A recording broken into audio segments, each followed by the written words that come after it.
नमस्कार दोस्तों, exam web में आपका हार्दिक स्वागत है। जैसा कि दोस्तों हमने पहले ज्ञान जगत से रिलेटेड टॉपिक के बारे में डिस्कस कर रहे हैं और ऑलरेडी दो उसके ऊपर वीडियो बना चुके हैं और आपको उसमें समझाया भी है ज्ञान जगत की किस प्रकार से विशेषताएं हैं और ज्ञान जगत का जो कंसेप्ट है बेसिक है वो भी आपको फर्स्ट वीडियो के अंदर समझाया था। आज दोस्तों हम ज्ञान जगत के आगे ही बात कर रहे हैं। इसमें आप सबको पता है दोस्तों कि ज्ञान जगत जो है वो ज्ञान जगत से ही हम विषय का निर्माण करते हैं और विषय के ही वापस ज्ञान का निर्माण करके ज्ञान को प्राप्त करके ज्ञान जगत के वापस होता है, यानी कह सकते हैं दोनों एक दूसरे के पूर्वक है। तो दोस्तों आज जो हमारा टॉपिक रहेगा वो ज्ञान जगत से जब हम विषय पढ़ते हैं तो विषय की जो संरचनाएं होती हैं कि ज्ञान से किस प्रकार के विषय बन सकते हैं उसके बारे में रहेगा। तो दोस्तों ये नॉर्मल इंट्रोडक्शन है, वो तो हम हर बार क्लास में करते ही हैं, ठीक है। फिर भी जो हमारा ऐप है वो एग्ज़ाम वे के नाम से है और जो अपने सिस्टम है क्लासों का रिकॉर्डेड वीडियो सिलेबस एग्ज़ाम की स्कीम है, टेस्ट सीरीज है, जीके फर्स्ट पेपर से रिलेटेड सब्जेक्ट पेपर है और ओल्ड पेपर एमसीक्यू क्वेश्चन हो गए इंपॉर्टेंट, शॉर्ट नोट्स और टॉपिक वाइज क्यूज हो गई। ये तो डेली की जो आपको देखने को मिलेगा, इसलिए कुछ नया नहीं है। चलते हैं अपने आज का जो नया टॉपिक है वो विषय जगत की संरचना है, ठीक है। इसको थोड़ा आज वापस देख लेते हैं कि विषय एक्चुअली है क्या, ठीक है। तो बात करते हैं कि विषय जगत की संरचना यानी स्ट्रक्चर ऑफ यूनिवर्सल सब्जेक्ट है। जो हमारा जो अपना सिलेबस है उस सिलेबस के अंदर आप स्ट्रक्चर और इसकी एट्रीब्यूट देखते हैं और उसके बाद में जब टाइप ऑफ सब्जेक्ट की से पहले स्ट्रक्चर आता है तो आज स्ट्रक्चर के बारे में बात करते हैं कि ज्ञान जगत या विषय जगत की क्या संरचना होती है। तो दोस्तों पहले मैं दोनों बात कर लेते हैं कि विषय जगत है ज्ञान जगत है, दोनों में क्या है। तो एक सिंपल सी बात करें, हम्म, अपने ज्ञान जगत है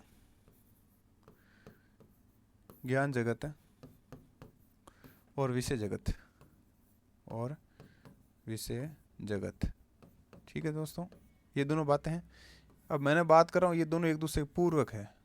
पूर्वक कैसे कि आपको पता है कि ज्ञान की उत्पत्ति कैसे हुई, पहले मैंने दो वीडियो में बता दिए हैं कि मनुष्य अपनी बौद्धिक क्षमता से, चेतन क्षमता से, विचारशीलता से अपने अंदर ज्ञान का निर्माण करता है और जब ज्ञान एक साथ इकट्ठा हो जाता है तो वो ज्ञान जगत कहलाता है, ठीक है। विभिन्न प्रकार के पहलू से अलग ज्ञान होते हैं, वो क्या है इकट्ठा होकर क्या बनते हैं दोस्तों, ज्ञान जगत बनता है, ठीक है। और ज्ञान जब बन जाता है तो हम उस ज्ञान को पढ़कर ही अब ज्ञान आगे सब्जेक्ट का रूप ले लेता है। जब ज्ञान जगत अलग हो जाता है तो सब्जेक्ट का रूप ले लेता है और सब्जेक्ट को पढ़कर हम दोस्तों क्या करते हैं, ज्ञान की प्राप्ति करते हैं, तो ठीक है। और विषय प्राप्त करते हैं, विभिन्न विषयों को पढ़कर वापस ज्ञान की प्राप्ति करते हैं और ज्ञान की प्राप्ति करते हैं तो आगे ज्ञान चल आगे विषय जगत में बदल जाता है, विषय के अंदर बन जाता है। तो दोनों एक दूसरे सर्किल के अंदर घूमते रहते हैं दोस्तों, ठीक है। दोनों एक दूसरे पूर्वक है। तो यदि मैं ज्ञान जगत की संरचना की बात करूँ या विषय जगत की संरचना की बात करूँ तो दोनों दोस्तों एक ही है, कोई उसमें अलग नहीं है और आपको ये कन्फ्यूज नहीं होता कि सर विषय जगत की बात कर रहे हैं या ज्ञान जगत की बात कर रहे हैं। तो दोनों एक दूसरे को आपको पूर्वक है, यानी कि दोनों एक दूसरे से सिमिलर चलते हैं। दोनों की एक दूसरे के बिना हम दोस्तों कल्पना बिल्कुल भी नहीं कर सकते हैं कि विषय जगत या ज्ञान जगत की, ठीक है। बात करते हैं हमारी, आपके सामने ये फर्स्ट स्लाइड है और फर्स्ट स्लाइड के ऊपर आप देख पा रहे हो कि अपने विषय जगत है वो दोस्तों कितने भागों में, मुख्यतः तीन भागों में विभाजित किया जाता है। कितने भागों में, तीन भागों में विभाजित किया जाता है। एग्जाम के अंदर आपको क्वेश्चन आ जाए कि विषय जगत की संरचना कितने प्रकार में बांटी जा सकती है तो आपको सीधा सीधा उत्तर देना है। यदि संख्या में बात की जाए तो तीन संख्या है, ठीक है दोस्तों। कितनी संख्या, तीन संख्या है। बात की जाए कि तीन संख्या कौन कौन सी, तो फर्स्ट हो गया दोस्तों द्विविभाजन और सेकंड हो गया दोस्तों 10 विभाजन और तीसरा हो गया बहुविभाजन, ठीक है।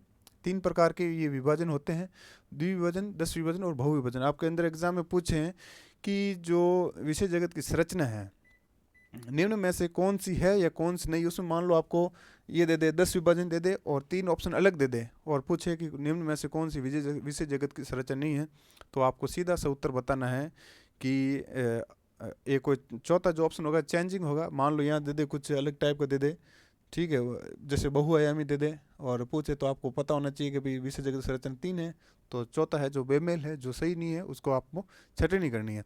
या ऐसा पूछ सकता है कि कौन सा है, तो इसमें से 10 विभाजन दे देगा, तीन ऑप्शन चेंज दे देगा, तो आपको पता होना चाहिए कि किस प्रकार से ये ऑप्शन कुछ इस प्रकार से आते हैं, ठीक है।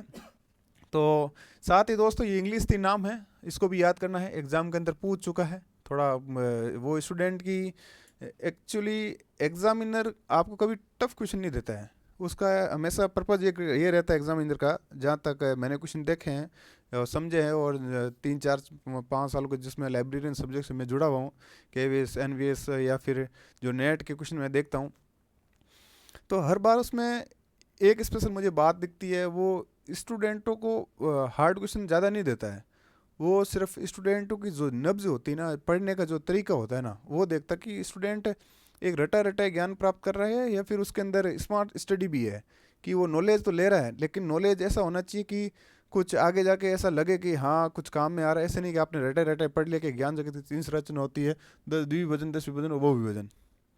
ठीक है, आपने इसकी इंग्लिश सामने दे रखी है, लेकिन आपको इंग्लिश आपने पढ़ी नहीं, कि इंग्लिश को कौन पढ़े, जब मेरे को हिंदी में याद हो रहा है तो इंग्लिश को क्यों पढ़े। कई बार वो क्या करता है दोस्तों, इसमें ये दे देता है कि इंग्लिश नाम दे देता है, एक बार एक दो बार को एग्जाम में आ रखा है, डिक्टोमी दे देता है और उसको पूछ लेता है कि निम्न में से किसे ये कहा जाता डिक्टोमी कहा जाता है, तो उसमें द्विविभाजन 10 विभाजन बहुविभाजन दे देता है, एक अलग ऑप्शन दे देता है, तो आपको वहाँ समस्या आ जाती है जब आप इंग्लिश नहीं पढ़ी हो।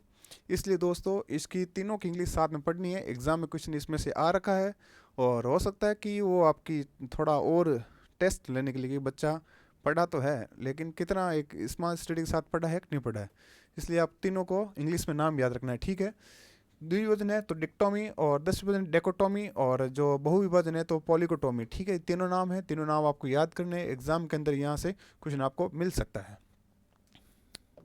बात की जाए तो द्विविभाजन की पहले डिक्टोमी, तो द्वि यानी दो। ठीक है दोस्तों, नाम से ही पता चल रहा है द्वि यानी दो, कि विषय जगत की ऐसी संरचना, इस तरह की संरचना में विषय जगत को दोस्तों दो भागों में, ठीक है, पुनः दो भागों में और पुनः दो भागों में विभाजित किया, यानी कि दो दो भागों में विभाजित हो जाता है। जैसे मान लो ये कोई 2 नंबर की एक डिजिट है, ठीक है, इसको मान लो मैंने 3 में बांट लिया और 3 में बांट लिया, 2 में बट गई। ठीक है, ये इधर मान लो आप है 4 में बट गया, 4 में बट गया। इस वापस को मान लो मैंने 1 में बांट दिया और 5 में बांट दिया। ठीक है, इसको मान लो मैंने 6 में बांट दिया और 7 में बांट दिया। 4 को मान लो मैंने दोस्तों 8 में बांट दिया और 4 को मैंने 9 में बांट दिया। इस प्रकार से दोस्तों कहने का मतलब है कि ये संख्या दो दो के अंदर विभाजित है, हर बार जब विभाजित होगी तो 2 के अंदर विभाजित होगी। ठीक है, ऐसे नहीं कि एक बार विभाजित होगी तो सिर्फ ओनली फॉर एक एक में विभाजित हो रही है, क्योंकि नाम में पता चल रहा है कि द्विविभाजन यानी ऐसा विभाजन जिसमें हर बार क्या हो, दो दो संख्या के रूप में विभाजन होता हो। बात करते हैं किस प्रकार से, तो जैसे आपने पेड़ देखा है दोस्तों, पेड़ की टहनियाँ देखी, आपको डायग्राम के माध्यम से आपको दिख रहा है कि पेड़ की टहनियाँ दोस्तों हमेशा इस प्रकार से विभाजन होती है। जैसे एक पेड़ की टहनी है, ठीक है दोस्तों, ये एक इधर विभाजित हो गई, एक इधर विभाजित हो गई, हुई कि नहीं हुई। ठीक है, इसकी बात करें तो एक मान लो यहाँ विभाजित हो गई, एक यहाँ विभाजित हो गई। अब इसकी बात करें, एक इधर विभाजित हो गई, एक इधर विभाजित हो गई। फिर आगे छोटी छोटी टहनियों के अंदर विभाजित होती रहती है। ये है तो यहाँ दोस्तों ये विभाजित हो गई, यहाँ इधर विभाजित हो गई, ये इधर हो गई। ये जैसे एक पेड़ की संरचना होती है ना, उसी प्रकार दोस्तों ये भी क्या द्विविभाजन इस प्रकार से विभाजित होता है कि पेड़ की टहनियाँ किस प्रकार से दो के अंदर दो के अंदर दो के अंदर विभाजित होती रहती है। इसलिए इसे दोस्तों ट्री ऑफ फेयरफेरी कहते हैं। क्या कहते हैं दोस्तों, ट्री ऑफ फेयरफेरी कहते हैं। इस सिद्धांत के आधारित है। ठीक है, यानी पेड़ का जो एक स्ट्रक्चर होता है उसी सिद्धांत के ऊपर आधारित होता है। एग्जाम के अंदर क्वेश्चन आ रखा है कि ट्री ऑफ पोरफेरी सिद्धांत पर आधारित कौन सा विषय जगत की संरचना है या ज्ञान जगत की संरचना है, तो आपको सीधा सीधा उत्तर बताना है द्विविभाजन है, डिक्टोमी। आपको ये याद रखना है, एग्जाम के अंदर क्वेश्चन आ रखा है और आपके एग्जाम के अंदर आने का इस बार भी 100% चांस होता है। ठीक है, साथ ही आपको ये सब याद रखना, क्वेश्चन के अंदर पूछ सकता है कि किस प्रकार की विशेष रचना में विषय जगत को दो भागों में पुनः दो भागों में पुनः दो भागों में विभाजित किया जाता है, तो वो भी दोस्तों किसमें द्विविभाजन के अंदर है। दो प्रकार के यहाँ से क्वेश्चन बनते हैं। एक कई बार हिंदी में यूँ दे देता है किस प्रकार की विशेष रचना में पेड़ की टहनियों के समान विषय को विभाजित किया जाता है। ठीक है, इसलिए यहाँ पेड़ का डायग्राम दिया ताकि आपको पेड़ के डायग्राम से थोड़ा अच्छा सा एक कंसेप्ट क्लियर हो और अच्छे समझ में आ सके। ठीक है, आपको ये समझ में आ गया होगा। और एक एग्जांपल लेते हैं, जैसे बायोलॉजी सब्जेक्ट है, ठीक है, जीव विज्ञान सब्जेक्ट है दोस्तों, वो क्या दो भागों में विभाजित हुआ। पहले किस में, जूलॉजी में, ठीक है, और एक बात दोस्तों बॉटनी में। ठीक है, अब आगे बात की तो जूलॉजी दो भागों में बट गया, एक एनाटॉमी में और एक एंथ्रोलॉजी में। ठीक है दोस्तों, और जो ये बॉटनी था ये दोस्तों फ्लोरिंग प्लांट यानी जो पुष्प विज्ञान है, और नॉन फ्लोरिंग प्लांट यानी अपुष्प विज्ञान है, इसके अंदर क्या हुआ दोस्तों, विभाजन हो गया। अब आगे भी जाके एनाटॉमी 2 भागों में विभाजित हो जाएगी, एंथ्रोलॉजी भी 2 भागों में विभाजित हो गई, फ्लोरिंग प्लांट भी 2 भागों में, नॉन फ्लोरिंग प्लांट भी 2 भागों में। फिर क्या है, ये आगे 2-2 भागों में विभाजित, ये भी 2 भागों में, ये भी 2 भागों में। इस प्रकार से ये क्या है दोस्तों, विभाजन होता रहेगा। और जब हम इसको दूर से देखते हैं ना दोस्तों, तो हम इसको उल्टा करके देखते हैं तो एक पेड़ की टहनियों के समान दिखता है कि पेड़ की टहनियाँ किस प्रकार से अपने विभाजन होती रहती है, 2 के अंदर 2 के अंदर 2 के अंदर। ठीक है, तो इस प्रकार से ये एग्जाम्पल है, आपको एग्जाम्पल दे सकता है कि निम्न में से ऐसा दे सकता है कि जैसे निम्न में से कौन सा इसमें विशेष जगत संरचना का उदाहरण है जिसमें बॉटनी को सॉरी बायोलॉजी को देके बायोलॉजी को जूलॉजी में, जूलॉजी को एंटोनॉमी एंथ्रोलॉजी में विभाजित किया जाता है। तो आपको सीधा से उत्तर देना है कि द्विविभाजन में। ये आपको एक ध्यान रखना है एग्जाम्पल। ठीक है, इस प्रकार के एग्जाम्पल कुछ और है जो मैं आपको पीपीटी के माध्यम से जो एमसी क्वेश्चन होंगे वो भी आपसे मैं साथ में डिस्कस करूँगा, समझाऊंगा भी। ठीक है, आगे बात आती है तो दोस्तों वो है अपने 10 विभाजन, डेकोटोमी। ठीक है, इसके अंदर दोस्तों क्या होता है कि जो विशेष जगत की संरचना है उसको 10 भागों में, पुनः 10 भागों में, पुनः 10 भागों में, उसमें दोस्तों 2-2 भागों में विभाजित कर रहे थे, इसको 10-10 भागों में विभाजित कर रहे हैं। जैसे मान लो कि आपने कभी 1 से 10 तक गिनते तो याद की होगी। ठीक है, 9-10 तक। ठीक है, अब एक को वापस विभाजित किया जाए तो आप एक को कैसे विभाजित करोगे, ऐसे ही करोगे। ठीक है, सॉरी, इस तरह से करोगे। यही तो अपने विभाजन का तरीका होता है, यानी आप सब डिवीजन के अंदर विभाजित कर सकते हो। तो इस तरह दोस्तों विशेष जगत की संरचना क्या 10 भागों में, पुनः 10 भागों में, पुनः 10 भागों में विभाजित होती जाती है। और इस प्रकार का दोस्तों उदाहरण किस में पाया जाता है, डीडीसी और यूडीसी में पाया जाता है। आपको पूछ सकता है कि डीडीसी में किस प्रकार की विशेष जगत की संरचना पाई जाती है, तो आपको उत्तर देना है दोस्तों 10 विभाजन। आपको पूछ सकते हैं यूडीसी में किस प्रकार की विशेष जगत की संरचना पाई जाती है, तो 10 विभाजन। साथ में ये भी पूछ सकता है कि किस तरह की विभाजन विशेष रचना के अंदर 10 भागों में, पुनः 10 भागों में, पुनः 10 भागों में विभाजित किया जाता है, तो आपको उत्तर आना चाहिए दोस्तों 10 विभाजन में। ठीक है, ये इससे एग्जाम्पल देखते हैं अब इसका।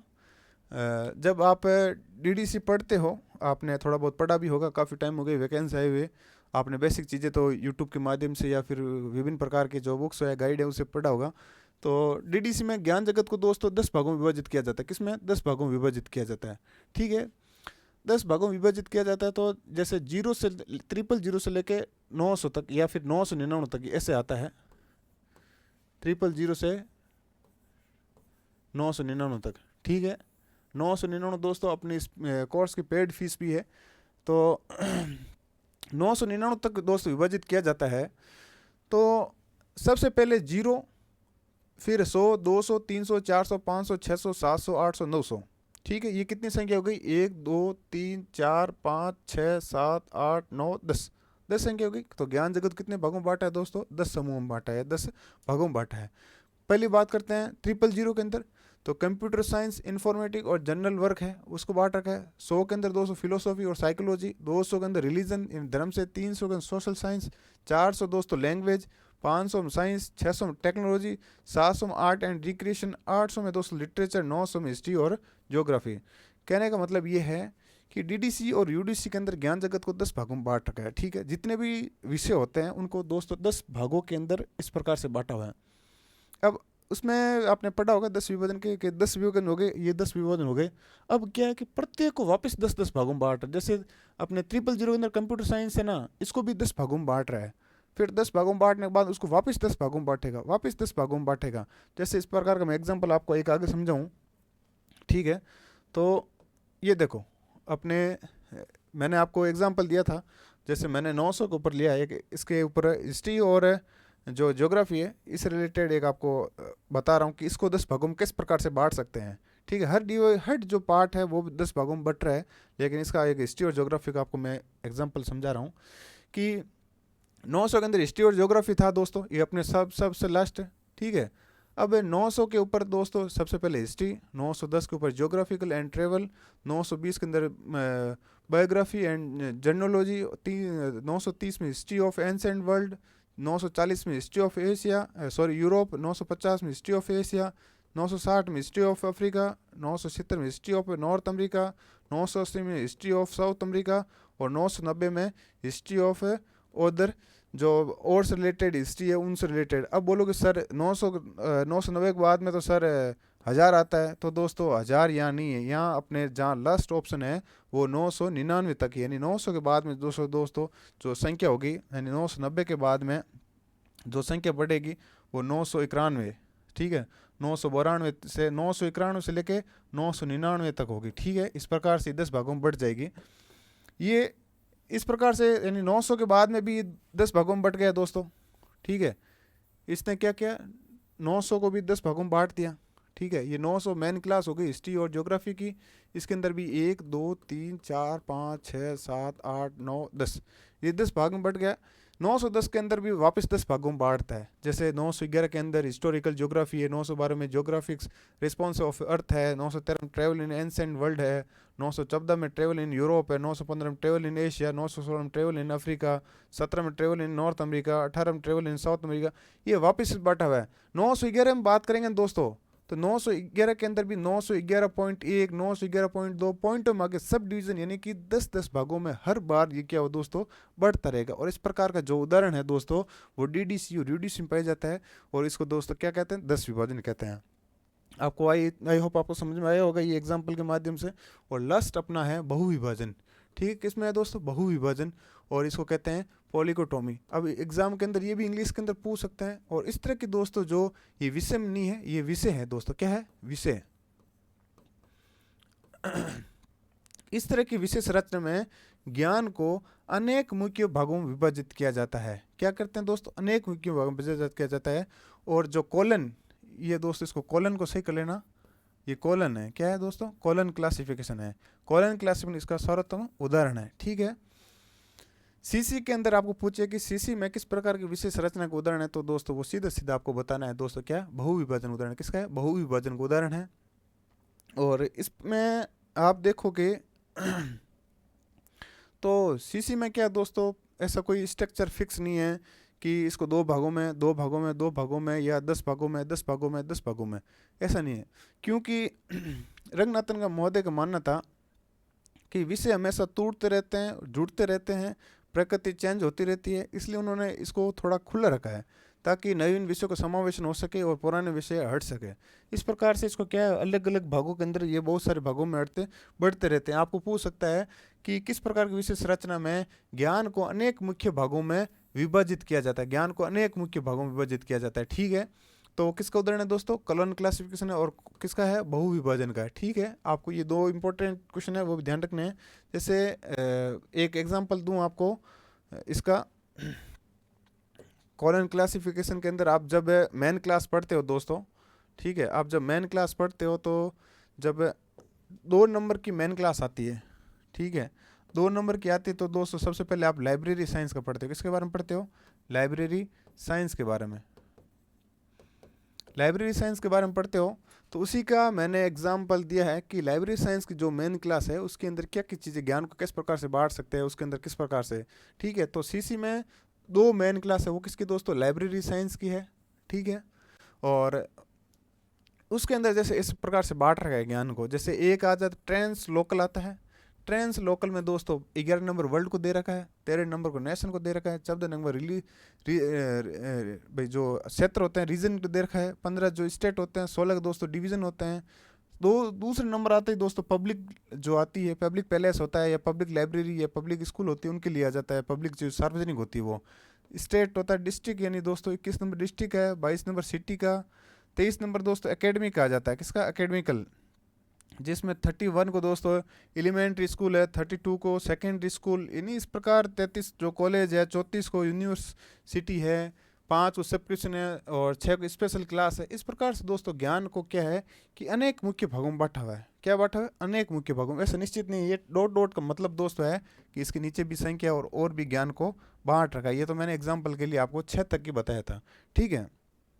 तो इस प्रकार से ये अपने जो बहुविभाजन है और जो कॉलन क्लासिफिकेशन का उदाहरण है इसमें, इस प्रकार से दोस्तों ये आपको लगभग 7-8 प्रकार के क्वेश्चन बनते हैं। वो आपको एग्जाम के अंदर पूछ सकता है। ठीक है, इंपॉर्टेंट है और इसके अंदर 100% है कि आपके 2 या 3 क्वेश्चन इसमें आने के चांस हैं। ठीक है दोस्तों, आपको ये आई होप टॉपिक अच्छे से समझ में आया होगा। और इस पीपीटी है जो ये अपने ऐप के माध्यम से आपको उपलब्ध हो जाएगी, और इसके जो क्वेश्चन है वो भी एमसीक्यू मैं आपके सामने जल्द लेके आऊँ रहा हूँ। धन्यवाद।